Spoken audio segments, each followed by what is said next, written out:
Is an incredible mind feat that you can master with just a deck of cards, paper bag, and pencil. Have the cards cut as many times as your spectator would like to cut them, it doesn't even matter. Then you're going to ask somebody to select the card. Select any card you wish. If you want that one there, show it to the camera, please. Take it, place it anywhere you like in the deck. It doesn't even matter, they could shuffle it up again. You take the cards, you place them into the paper bag. You close up the paper bag. And you give it a little shuffle. Take the pencil, and you're gonna stab the bag. Just like this, and check it out. Is that your card?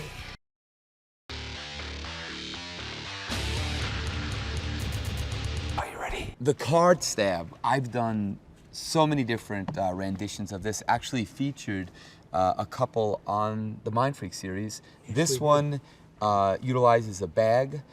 It's a wonderful effect. It does require a little preparation, so Joe, why don't you take us through it? These paper bags you can get anywhere, the dollar store, any supermarket, you can get paper bags, plain paper bags, okay? You want to get a glue stick, which is the best thing to use so you don't get a mess everywhere. And the surface you want to use, you want to put down maybe some newspaper, because a surface like this, if you get glue on it, it just ruins it, or your mom's, you know, beautiful tablecloth. You don't want to do that, okay? A pair of scissors. And you want to make sure you have a pen handy and a deck of cards, Criss Angel cards, which I'm not really sure where you can get these, but some ChrissAngel.com. That's where it is. I couldn't remember. For some reason, I think they work the best. They do work the best. And you know what's really funny is you want to make sure they don't get you between the eyes. Yes. This is the bottom. Okay. So here's what you do. You take a bag, and here's the important part: is you really don't want to cut the extra wall where the paper bag. Every paper bag has got a joining piece in the back. You want to go where the solid, is. Yeah, where the glue is. You don't want to go there, okay? You want to go off, first you want to blow the bag like that and open it up.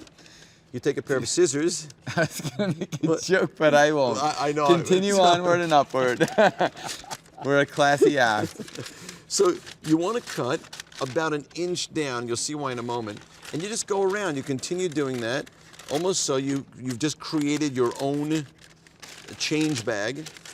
And once you start doing this, the great thing about Criss's Teach a Trick DVDs is you are going to be learning methods and means and deceptions that you can create your own tricks from. So basically what you have here, Joe, is a panel that you cut out. Yes. You took the part of the bag that did not have the glue joint. Right. You cut excess so that you could glue on the three sides. Right.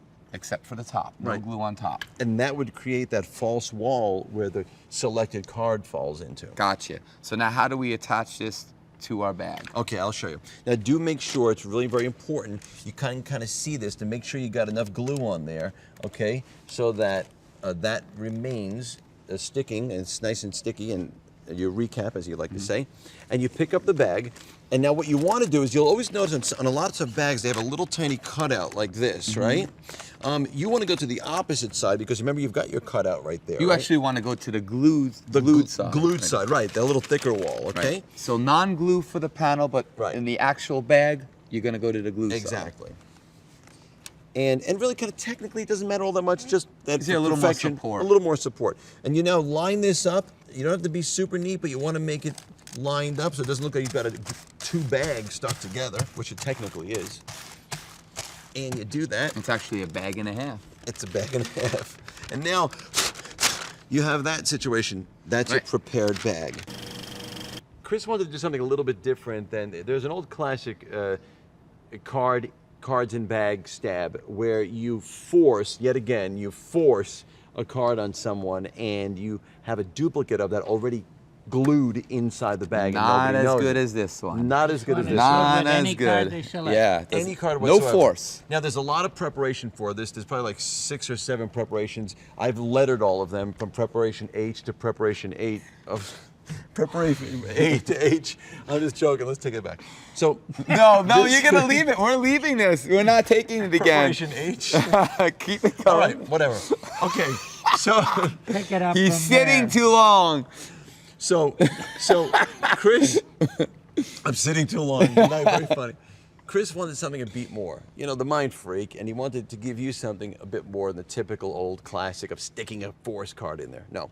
So in this case, someone takes out a card. Doesn't matter what card it is. In this case, it'll be, I don't want to go with the aces. Yeah, I want to pick one. I want to pick one. Yeah, you want to pick one? Yeah, Okay. I want to pick that one. Anyone right you there, want, right anyone. there. The king. Let me see. You are the king, my man. Okay.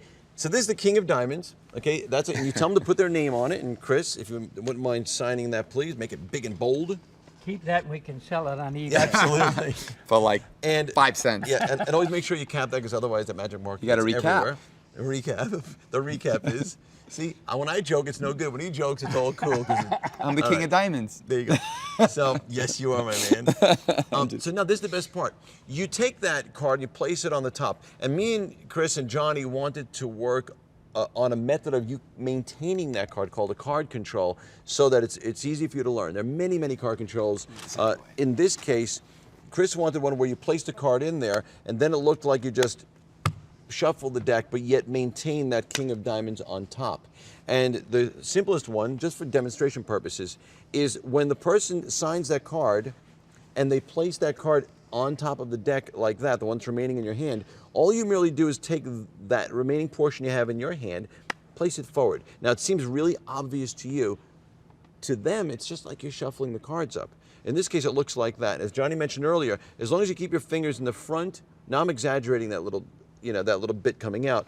You keep your fingers there. Look how easy it is for you to pull that back portion and place it on top, which puts the king on top. Do it one more time, but keep the card face up. Face up. Okay. All right. Really, that really was a illustrate card. it. That was a card that Criss chose. Right. Okay. And Criss places it. I go place it there, and he places it face up. Okay. When I put this on top, I put it way forward. I grab that back portion and put it on top as if I've cut it.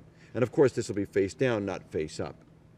But Okay. for the illustration, I think they get the point. Exactly. So now the card is on top, you're going to take a bag that has been prepared in a very special way. Why don't we show the preparation after? Okay. Just because I want to keep the continuity of the effect. You got it. So you take these cards like that, right? Now you need to get that card in a separate compartment on this bag. This bag has 2 compartments. One for where the one card is going to go, and then the biggest portion for where the rest of the cards will go. But there's a very simple method of getting it in there. Criss wanted to really make sure he didn't miss that. So we kind of pulled out the back little portion so that a little piece of paper so we can really get that card in there. So Criss blows into it, but he blows into this back portion and places the bag down. And now from the top, if you're above me, you would see how large that is. Right, Criss? Right.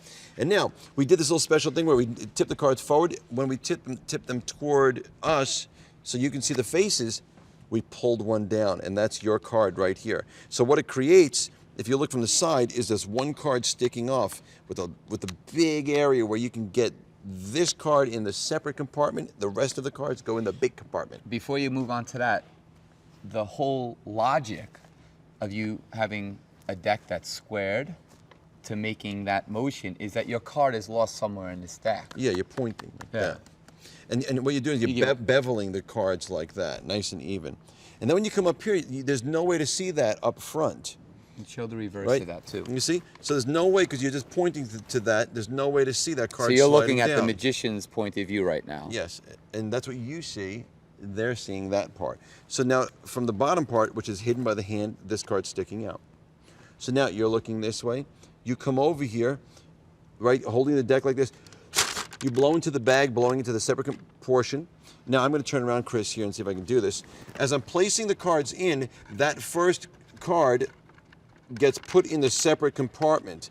As it is, you slowly, it's hard to see, but just that one card is going in the separate portion, the remaining group of cards is going in the bag. You drop them all in, shake them around. Okay, so now you have, Joe, you have the entire pack except for their card in this portion here. All the cards are in there And then except for theirs. you have one single card, which is their card, in the back portion of the bag, right in there. Right, and if I may, just for demonstration purposes, I'd like to show you an outline of where, remember, this back secret compartment where the card is dropped in, the card is right there, as you can see that. Is that right, Criss? It's right there, because Right. that's where you're going to stab. You're going to take that pen and you're going to push right through there because that's where the card is. You'll actually feel it. Now, of course, you don't draw on the bag. I'm just doing it for demonstration purposes. Now, it's like this, and there's a nice little cheat here you can do. By putting both hands on there, you can have somebody look in the bag. They look in the bag. Let the camera see. Yeah, they can look right inside the bag. Now, Chris, at one point, I remember when you used to do this, you sometimes said, hey, you want to reshuffle? Because some guy said, I didn't shuffle him. And you poured the cards out. But the beauty is, you still had that card in here. They didn't know it because it looks like it's an empty bag. They can put it back in. You can have so much fun with this. Now, you take the top portion and you fold it over like that. And you hold on to it tightly. Chris did this and said, look, you can feel the cards are in there. And the important part is you want them to grab the bottom of that bag, right, really hard. Because when you take that pin, and I'm going to show you what it looks like from the back, okay? This is what it looks like from the back.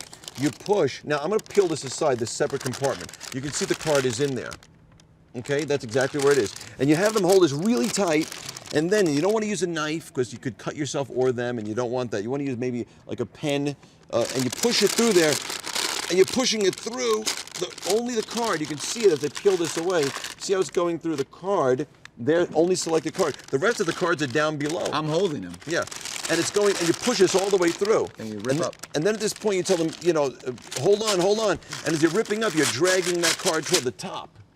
And of course, you're doing it that way. And it's a beautiful revelation because there is their card that they signed. You drop that down. You pour out the rest of the cards. You take the bag and you crunch it up to get rid of the evidence, and you're finished. Let's go to the casino. Sounds like a plan. Guys, You've got your gold coins.